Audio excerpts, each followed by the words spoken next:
Good evening, everyone. Thank you for tuning in yet again. In tonight's video, it's going to be a little bit more technical, a little bit more advanced. So for those of you who haven't tuned into my previous videos, please go and do so before coming on to this.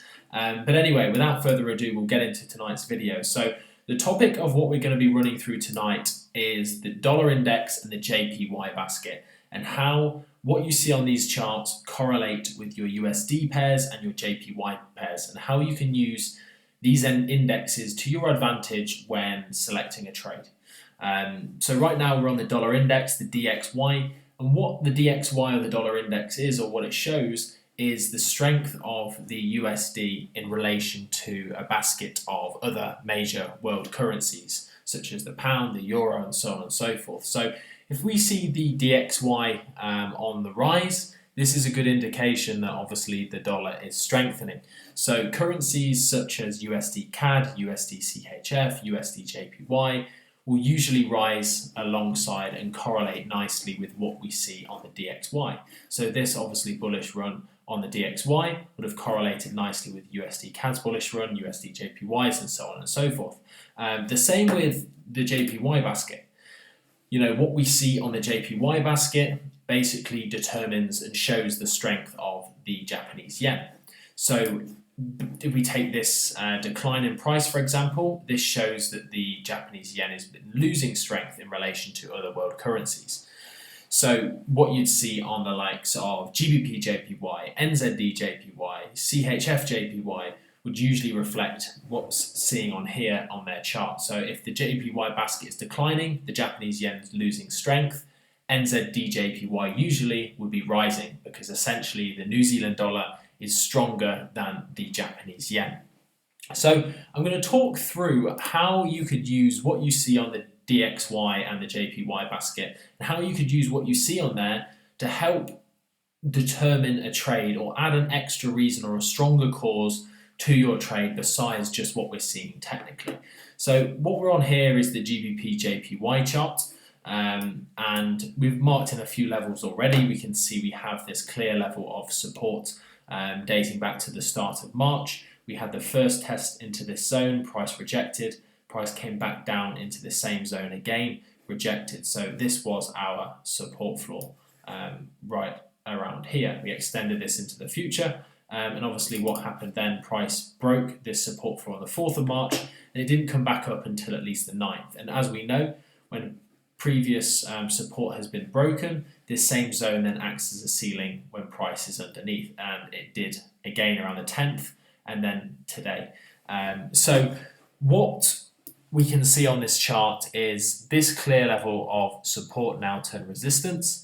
We also can see we have this 200 moving average, the yellow line here, acting as another resistance. So for those of you who haven't yet watched the moving average video, please tune into that to understand what these lines mean and how you can use them to your advantage. But if we go back to end of Feb, we can see that pretty much price has stayed below this 200 moving average, and it's acted as a strong ceiling, and price has been in a clear downtrend. So we have the 200 moving average acting as the ceiling. We have this previous level of support now turn resistance acting as a ceiling, and we can see we also have the RSI was overbought, suggesting potential imminent reversal. So we've got three strong indicators all pointing to a sell. Now the final thing you can do, and you can use it to your advantage, is jumping onto the JPY basket and just seeing what the JPY basket is doing and seeing what we can see on here. Does it agree with the analysis that we've done on our GBP JPY chart? So we can see that the DXY, we can see that the JPY basket has reached a major level of support. I mean, pretty much since the 21st of Feb, price has only broken through this support zone twice, once here and once on the 23rd. But every single time price has been into this zone before, we've seen rejections from it. So it was no surprise when price obviously rejected at around 2 p.m, 1 p.m. today. So if we have a little look back at the charts around 2 p.m, we can sort of see what was happening with GBP JPY at the time. So obviously if we replay this back to 2 p.m, we can see that price was entering this support floor. We'd be expecting price to start reversing from this, so the JPY to start gaining some strength. Well, obviously if the JPY is going to start gaining some strength, then this will obviously coincide with the GBP JPY currency pair falling, because if the pound is weaker than the Japanese yen, then naturally price will fall. So that agreed with what we were seeing on the charts. And obviously at 2 p.m. we can see that this is when the sell-off happened.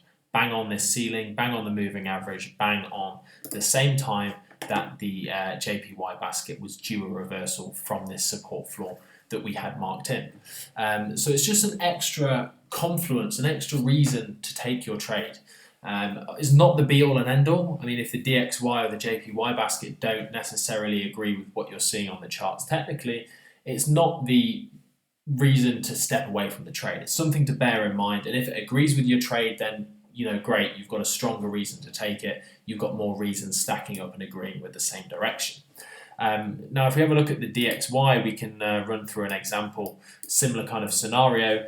The DXY shows that the dollar has been gaining strength pretty much consistently since the 23rd of Feb. We can see that we have this strong level of resistance marked in around the 24th of Feb. We had the high here. We had the next rejection on the 2nd, the next rejection later on the 2nd, and then price finally broke on the 4th of March. Now, after the price broke and price came back down into this same region once again, it acted as a support floor. So the resistance ceiling was broken here. Price had pushed through. Next time the price came down into this zone, we saw it acted as a support. And next time, obviously earlier today, same again, around 2 p.m, price was back into this zone once again. So if I replay the charts back to around the reversal, which was 1 p.m, we can see that just by looking at the DXY's chart, what we'd be expecting to see would be some kind of rejection from this zone, like we've seen many times previously.